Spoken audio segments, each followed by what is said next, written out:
축복하십니다. 오늘도 은혜 받고 행복하세요.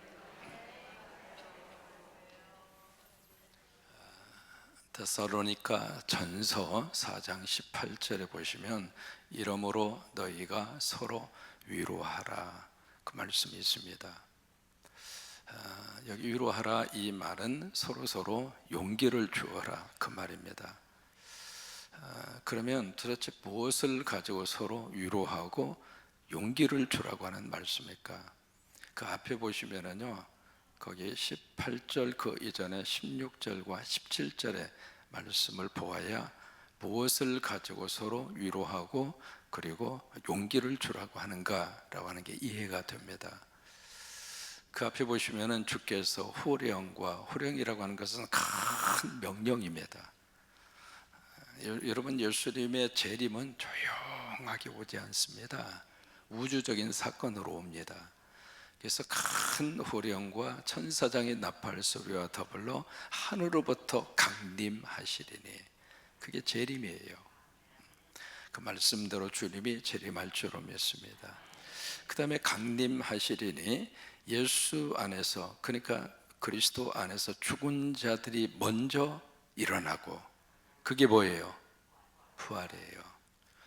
그러니까 예수님의 재림과 더불어서 이 땅에 일어나는 현상을 쭉 말씀을 하고 있거든요. 그래서 그리스도 안에서 죽은 자들이 먼저 일어나고, 그 후에 우리 살아있는 자들이 공중으로 끌어올려, 내가 올라가는 거예요? 아니면 위에서 끌어올리는 거예요? 그것을 뭐라고 그러죠? 휴거라고 그래요. 그래서 공중에서 그를 영접하리니, 그리하여 우리가 주와 함께 영원히 있느니라. 그 세 가지의 말씀이에요. 따라서 말하십니다. 강림, 부활, 휴거, 세 가지예요. 그것을 가지고 서로 위로하라, 이 말이에요. 그러니까 지금 우리가 이 시대를 살면서 우리가 서로에게 서로 나뿐만이 아니라 같이 믿음의 삶의 여정을 걸어가는 여러분 모두가 서로 무엇으로 위로가 되고 무엇으로 우리가 서로가 용기가 되고 격려가 될까? 예수님 오신다. 그리고 주님이 오시면은 부활한다. 주님이 오시면은 휴거된다. 그게 이 교회와 성도들 사이에서 서로가 서로에게 위로가 되고 용기를 주는 말씀이라고 하는 거예요. 패턴이라고 하는 목사님이 계셨습니다. 이분이 말씀 준비하시다가 깜빡 졸았어요. 이 조는데 갑자기 주님이 이제 나타나시는 환상 비슷한 것을 본 거예요. 이 주님이 패턴 목사에게 그렇게 질문합니다. 패턴 목사야, 너 지금 목회를 몇 년 했니? 20년 했습니다. 그래? 그러면 성경에 이 재림에 관계되는 구절이 2163절이 나온다. 여러분, 많이 나와요? 조금 나와요? 엄청나게 많이 나오는 겁니다. 그렇게 많은 구절이 나오는데 네가 20년 목회하면서 재림에 대한 설교 몇 번이나 했니? 그렇게 물으시는 거예요. 그 음성을 딱 기억하면서 곰곰이 생각해 보니까 많아진 않았겠죠. 하긴 했지만, 근데 성경에 그렇게 많은 관계되는 구절이 나오는데 거기에 비해서 재림에 대한 설교 자체가 머릿속에 그렇게 잘 떠오르지 않는 거예요. 이제 그 일이 있은 후에 이 패턴 목사님이 기회만 있으면 재림에 대한 설교를 하십니다. 주님은 오십니다. 성경이 약속하지 않았습니까? 우리가 성탄절을 왜 기념합니까? 초림의 예수 그리스도가 오셨다고 하는 것을 믿기 때문 아닙니까? 성탄절이 있는 것처럼 예수님이 다시 이 땅에 오시는 재림의 그날이 분명히 있습니다. 그래서 설교를 쭉 하는데 처음에는 교인들이 은혜를 받는 거예요. 아, 주님이 오신다. 그런데 이게요, 계속 재림에 대한 설교를 하니까 교인들이 인상을 팍팍 쓰는 거예요. 똑같은 설교만 한다고. 성도들이 참 묘합니다. 성경 말씀은 계속 반복해도 그냥 그 말씀이 은혜가 되고 축복이 되는데, 애와는요 똑같은 거 반복해서 하면 그때 들었는데 그래서 똑같은 설교를 한다고 목사를 향해서 볼멘 소리를 하고 표정이 별로 안 좋고 그래요. 그래도 이 패턴 목사님이 받은 은혜가 있으니까 그래도 계속 재림에 대한 설교를 하시다가 어느 날 한번 특단의 계획을 합니다. 주일 오후 예배 시간에, 저녁 예배 시간에 저쪽 그의 코너에 나팔을 들고 어느 한 집사님을 딱 비밀리에 준비를 시켜놨습니다. 내가 재림에 대한 설교를 할 때 그때 손짓을 탁 하면 그때 나팔을 부르라고. 왜? 천사장이 나팔 소리와 함께 예수님이 강림하여 오신다고 그랬으니까. 그래서 이제 그날따라 재림에 대한 설교를 하시면서 여러분, 예수님이 언제 오실까요? 1년 후에? 10년 후에? 아닙니다. 지금 이 순간 여기에 주님이 오실 수 있습니다. 그러면서 사인을 딱 보내니까 그때 나팔을 푹 하고 부른 거예요. 부르니까 교인들의 반응이, 어떤 반응이 나왔을까요? 두 손 번쩍 들고 아멘 할렐루야 어서 오시옵소서. 그런 교회는 하나도 없고 다 의자 밑에 들어가서 숨는 거예요. 여러분, 우리는 그러면 안 되죠. 왜 아멘도 안 하셔요? 크게 아멘 한번 해보세요. 다시 한번 아멘 한번 해보실까요? 아멘. 주 예수 오시옵소서. 나 주님 보고 싶었습니다. 그게 나와야 정상인데 오매 불매 그냥 지진 난 것처럼 여기 숨고 저기 숨고. 이제 그 일이 있은 다음에 교인들에게 물어요. 창피합니까? 예수님이 오신다고 하는 그 사인 앞에 부끄럽습니까? 그러면 안 되죠. 여러분, 그냥 한번 이렇게 지나가는 여단처럼 듣지 마시고 우리가 꼭 기억하면서 살았으면 좋겠어요. 그래서 이 재림에 대한 문제, 특별히 이제 오늘 베드로 후서의 마지막 부분이거든요. 이 부분에 대해서 이제 여기 6절 말씀에 자, 뭐라고 말씀을 하시는가 보실까요? 15절 말씀, 또 우리 주의 오래 참으심에 구원이 될 줄로 여기라. 이 말씀이 뭐냐? 내가 100번 양보해보자. 그래, 예수님의 재림이 지연이 되고 예수님의 재림이 지금 더디다고 생각하는 그 말을 100번 양보해서 그렇다고 치자. 그러면 그 예수님이 재림하여 오시는 것이 더딘 그 목적과 이유가 바로 뭘까? 뭐 때문에? 한 사람이라도 구원받게 하려고. 나는 이미 예수 믿어서 예수님이 언제 오시더라도 아멘 할렐루야 천국 가지만 그러지 못한 사람이 주변에 있어요 없어요? 있다 이 말이에요. 복음을 한 번도 들어보지 못한 민족과 그런 나라들이 있단 말이죠. 그런 의미에서 이 재림이 조금 더디다고 온다 할지라도 거기에 하나님의 뜻이 있지 않는가, 거기에 하나님의 목적이 있지 않는가. 하나님이 오래 참으시는 그 이유는 한 생명이라도 살려내라고, 한 생명이라도 살림의 복을 받으라고.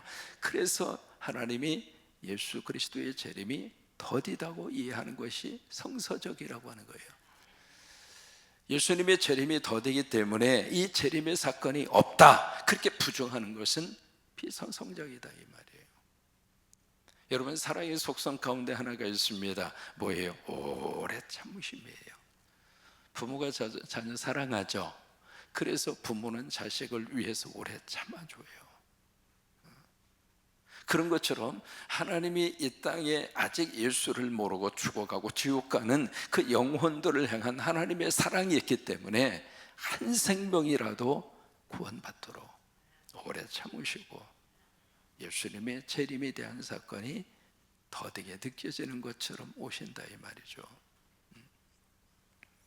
그러면서 여기 15절 말씀에 자 보세요. 누가 등장하느냐면 바울이 등장을 합니다. 바울을 등장을 시키는데, 그러면서 이 바울 그 앞에 우리가 사랑하는 형제라 그렇게 표현합니다. 그러니까 이게 초대교회 안에서요, 사도행전 15장에서 아주 중요한 회의가 하나 기록이 됩니다. 최초의 사도 총회입니다. 사도들이 모여서 총회를 하는 사건이 사도행전 15장에 나옵니다. 근데 이게 사도행전 전체 속에 전반부는 베드로를 중심으로 한 유대인 사역입니다. 유대인들 대상으로 해서 복음이 증거된 사실을 쭉 기록을 하고 있고, 그 다음에 후반부로 가면 이 사역의 중심축이 바울로 옮겨집니다. 그래서 바울을 중심으로 해서 이방인 선교가 이루어져요. 근데 이 두 사역이 충돌하는 것이 아니라 서로 같이 시너지 효과를 내는 거예요. 그게 이제 사도행전 속에서 우리가 들여다볼 수 있는 그런 내용들인데, 이 베드로가 형제 바울이다, 우리가 사랑하는 형제 바울이다. 그래서 바울을 여기서 등장을 시킵니다. 그럼 왜 바울을 등장시킬까? 나만 그런 것이 아니라 하나님의 교회에 쓰고 있는 바울도 이 예수님의 재림에 대한 사건에 대해서 너희들에게 편지로 써서 보내지 않았느냐. 우리가 재림신앙을 가지고 있는 것처럼 바울도 재림신앙을 가지고 있었다. 주의종만 재림신앙을 가지고 있는 것이 아니라 성곽교회 교인들도 재림신앙을 가지고 있고, 우리 장로님들도 재림신앙을 가지고 있고, 평신도도 재림신앙을 가지고 있고, 우리 영아부 친구들도 재림신앙을 가지고 있고. 그래서 성곽교회 교인들은 우리가 사도행전 우리가 암송하잖아요. 손을 가슴에 얹고. 왜 손을 가슴에 얹어요? 이렇게라도 하면서 암송하자 그 말이에요. 머리로만 자꾸 하니까 너무 익숙해져 버렸어요. 여러분, 익숙한 것이 편리하긴 하지만 익숙함이 우리들에게 타성이 되면 그것을 가리켜서 매너리즘이라고 그래요. 신앙은 매너리즘에 빠지면 안 돼요. 처음 믿음 생활하신 분들은 매너리즘에 빠질 시간도 없어요. 그런데 오래 하신 분들, 예배가 너무 익숙하고 설교가 너무 익숙하고 성경이 너무 익숙하고 찬양이 너무나 익숙하고, 그러면 나도 모르게 거기에 매너리즘에 빠져서 형식은 있는데 내용이 자꾸 약화되는 거예요. 그러면 안 돼요. 그래서 우리가 사도신경은 그래서 이거라도 하자 이 말이야. 가슴에 손을 얹고 그리고 나서 사도신경을 암송하자 그 말이에요. 우리가 성경을 펼칠 때에도 그냥 성경 몇 장 하면 그냥 성경을 펼치는데, 그러지 말고 이 성경 가슴으로 끌어안고 이 성경이 어떤 의미로 나에게 주어졌는지 한 번 정도는 가슴으로 고백하고 성경을 펼치자 이 말이에요. 이것도 벌써 10년 가까이 돼서 약간 그런 조짐이 좀 보여서 이것을 머리 위에다가 얹고 할까? 아니면 이 성경을 어떻게 해야 좀 새로운 마음으로 이걸 고백할까? 우리 사도신경에 보시면은요, 예수님에 대해서 나는 예수님을 믿습니다 하면서 쭉 예수님의 부활과 예수님이 다시 오신다고 하는 사실을 사도신경을 통해서 우리가 고백을 해요. 재림신앙입니다. 그러니까 베드로 스스로가 이 말씀을 받아 성령의 감동으로 쓰면서 나도 그 재림신앙 안에 있지만 우리가 사랑하는 형제 바울도 똑같이 성령의 감동으로, 이 지혜라고 하는 말을 써요. 하나님이 주신 지혜로 당신들에게 많은 편지를 써서 보낸 것을 우리가 안다. 그런데 그 모든 편지 속에서 내가 취급하고 있는 이 주제를 바울도 똑같이 다루고 있다. 그러면 여기서 우리 한 가지 질문이 나옵니다. 바울은 그렇게 많은 서신을 형태의 그 편지를, 성경을 그렇게 많이 썼는데 베드로는 수제자이고 예수님은 초창기에 사도로 부름받아서 12제자로 부름받아서 끝까지 복음의 자리에 있었던 이 베드로는 왜 베드로 복음서를 안 썼을까?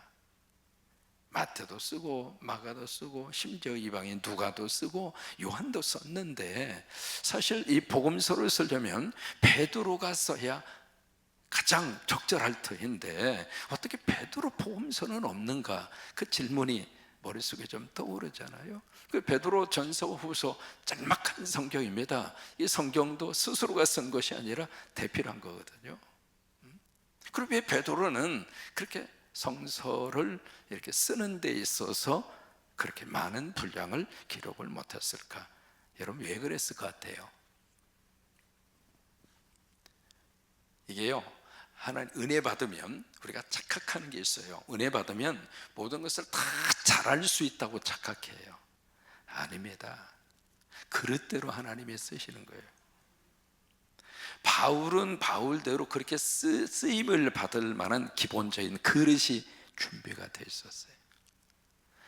바울에게 있어서는 베드로에게 없는 독특한 하나님이 주신 은사가 있었고, 그리고 그는 예수 그리스도를 만나기 전 이미 하나님 앞에서 쓰임 받을 만한 충분한 조건과 멋진 그릇을 준비한 거예요.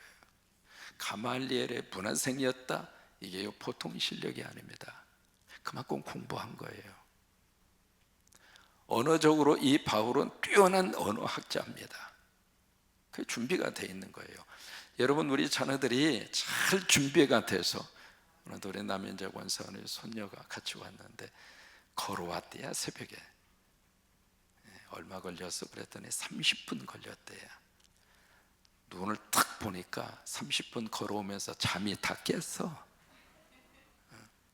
끝나고 이제 30분 또 걸어갈 때 정신이 번쩍 날 거예요. 잘 기억해요. 준비하고 있으면 준비한 것만큼 하나님 부어주시는 거예요. 지금 가장 중요한 시기는 지금 준비하는 시기예요. 내가 지금 공부하는 시기, 내가 지금 뭔가 미래를 위해서 계획하고 미래를 위해서 뭔가 하는 것은 준비하는 시기예요. 내가 아직 젊었다는 이야기는 내가 아직도 하나님 앞에 쓰임 받기 위해서 준비한 시간이 나에게 주어졌다 이 말이에요. 그러니까 늘 우리들은 하나님이 나를 쓰실 수 있도록 우리 자녀들이 잘 준비하게 하시고, 우리 손주들이 잘 준비하게 하시고. 그래서 바울이 많은 편지를 썼는데 바울도 똑같은 재림신앙을 가지고 있다. 그런데 한 가지 꼭 기억을 해라. 그 바울이 그 많은 편지를 썼는데 하나님이 주신 지혜로, 다시 말해 성령의 감동으로 바울이 많은 편지를 썼는데 그 편지들 가운데 어려운 부분이 있다. 이해하기가 참 난해한 부분이 있을 것이다. 근데 그 부분을 여기에 모식하고, 그리고 연약한 자들이 했던 것처럼, 여기 무식이라는 이야기는 공부 조금 했다 그 말이 아닙니다. 영적으로 그렇다 이 말이에요. 그들이 그 성경을 억지로 풀다가 망했다.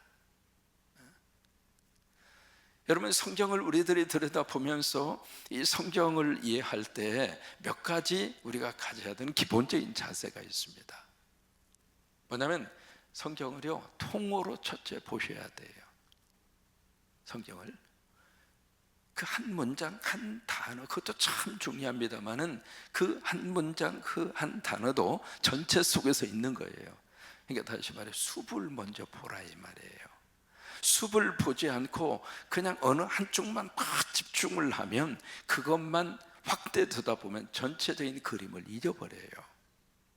그래서 여러분들이 강의 설교를 꾸준하게 해드린 이유 중에 하나가 성경을 전체적으로 보라 이 말이에요. 전체 문맥 속에서 성경을 보라 이 말이에요. 그게 성경을 우리들 읽으면서 첫째로 가져야 되는 중요한 기본입니다. 두 번째, 역사적 배경을 아셔야 돼요. 이게 유대 사회 안에서 나온 거 아닙니까? 만약에 한국 사회 안에서 성경이 쓰여졌다면 한국 사람들이 가지고 있는 한국인들의 독특한 문화가 있잖아요. 우리는 뜨거운 걸 먹으면서도 뭐라고 그래요? 이 지역 식구들 시원하다. 그 말을 미국 사람들이 이해를 합니까? 우리 독특한 문화가 있다 이 말이에요. 우리는 자기의 부인을 소개할 때 내 부인이에요 그렇게 소개합니까? 아니면 우리 마누라예요? 어느 쪽으로 소개합니까? 그러면 이게요, 우리 문화예요. 그걸 외국인들이 그대로 통역을 해주면 뭐라고 하는 줄 알아요? 그럼 같이 씁시다. 당신 마누라, 나의 마누라 해서. 성경이 그렇다 이 말이에요. 그래서 역사의 이해가 필요한 거예요. 문화적 이해가 필요한 거예요. 그래야 성서의 의미가 일차적으로 해석이 되는 거예요. 세 번째로 우리가 성경을 이해할 때 이 언어적 의미의 이해가 필요합니다. 처음부터 하나님이 한국말로 성경을 주신 게 아닙니다. 구약은 히브리어로 쓰여졌고 신약은 헬라어, 그릭어로 쓰여졌습니다. 문화 자체가, 언어 자체가 틀려요. 그것을 우리가 이제 원문을 통해서 이것을 번역을 하기도 했습니다만은 이 한국어 번역서 속에는 몇 가지 문화적 요소가 들어가 있습니다. 그 중에 하나가 한자적 의미의 문화적 요소가 들어가 있습니다. 두 번째로 이 성경의 번역 속에 우리 한국 사람들이 가지고 있는 언어 이해의 기본적인 것이 성경 속에 들어가 있습니다. 이해가 되세요? 그렇게 해서 성경이 나온 거예요. 그러니까 이게 이 언어적 의미에서의 해석이 필요하고 언어적 의미에서의 이해가 꼭 필요하다고 하는 거예요.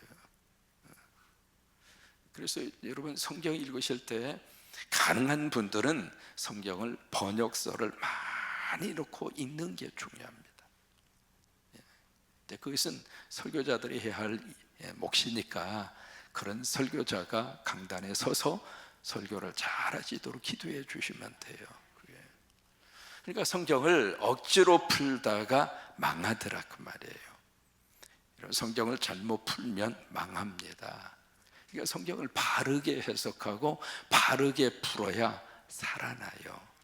그러니까 늘 우리들이 설교자를 위해서 기도하는 이유가 그거예요. 하나님, 오늘 단에 서신 그분이 하나님의 말씀을 바르게 해석하고 바르게 증거하고 바르게 선포하게 하옵소서. 왜? 그래야 우리 영혼이 살아나니까, 그래야 우리 영적으로 바르게 신앙생활을 할 수 있으니까. 만약에 여기에 강대상에서 성경을 가지고 해석을 하는데 완전히 자의식대로 성경을 해석하는 거예요. 예를 들면 마태이 24장에 그 날과 그 때는 모른다. 누구만 알아요? 아버지만 안다. 그러니까 그 말씀을 딱 가지고 와서 하는 말이, 아 그래? 그 날, 영어로 day입니다. 날과 그 다음에 때, hour, 시간입니다. 그러면 날하고 시간은 모르지만 연도하고 그리고 월은 알잖아. 이렇게 해석을 하는 거예요.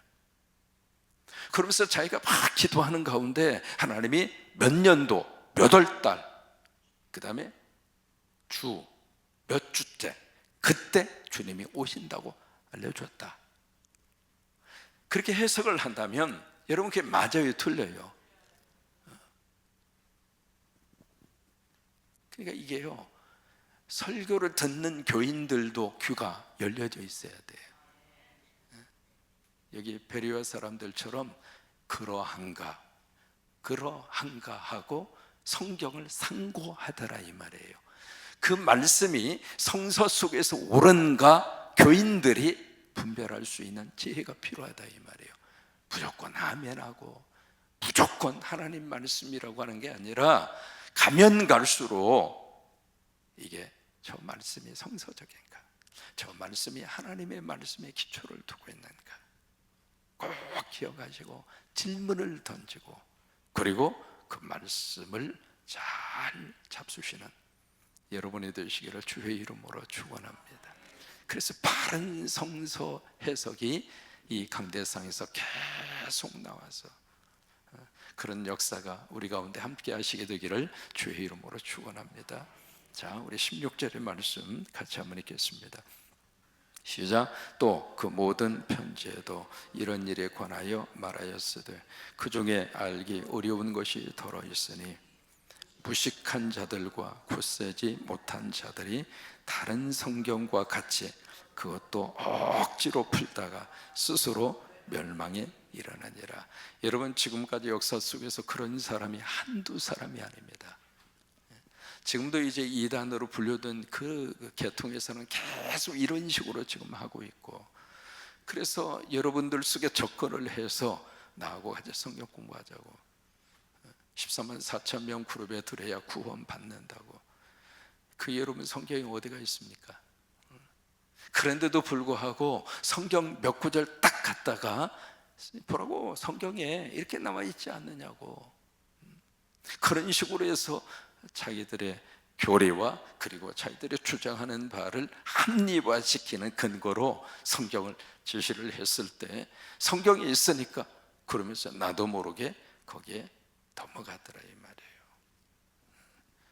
여러분, 이 마지막 때 그래서 우리가 건전한 교회, 그리고 바른 신학을 가진, 그리고 정상적 신학교회 과정을 통해서 안수받은 목사가 단에 서도록 우리들이 늘 조심해야 되는 거예요. 오늘 하루도 예수님 안에서 승리하시기를 주의 이름으로 축원합니다. 내일이면 베드로후서 끝납니다. 베드로전서 후서를 통해서 여기에 보시면은, 자, 무슨 소망이죠? 살아있는 소망이에요. 산 소망하니까 산에 산 들녘 그 산이 아니라 살아있는 소망의 여정이라고 그랬어요. 여러분, 살아있는 소망의 여정의 마지막 믿음의 가장 중요한 본질은 예수 그리스도의 재림이에요. 그게 우리의 살아있는 소망입니다. 이 나라 이 민족의 소망도 예수 그리스도의 재림입니다. 혼탁스럽고 서로 그냥 자기가 진짜라고 주장하고 자기가 가장 사실에 접근한 주장을 자기가 하고 있다고 그러면서 유튜브 안에 말도 할 수 없을 정도로 엄청난 주장들이 매일 쏟아지는 그 속에서 우리들이 삽니다. 우리의 살아있는 소망은 예수 그리스도의 재림입니다. 이 민족, 이 나라의 소망도 예수 그리스도의 재림입니다. 그래서 베드로전서와 후서의 이 주제를 가지고 함께 달려왔습니다.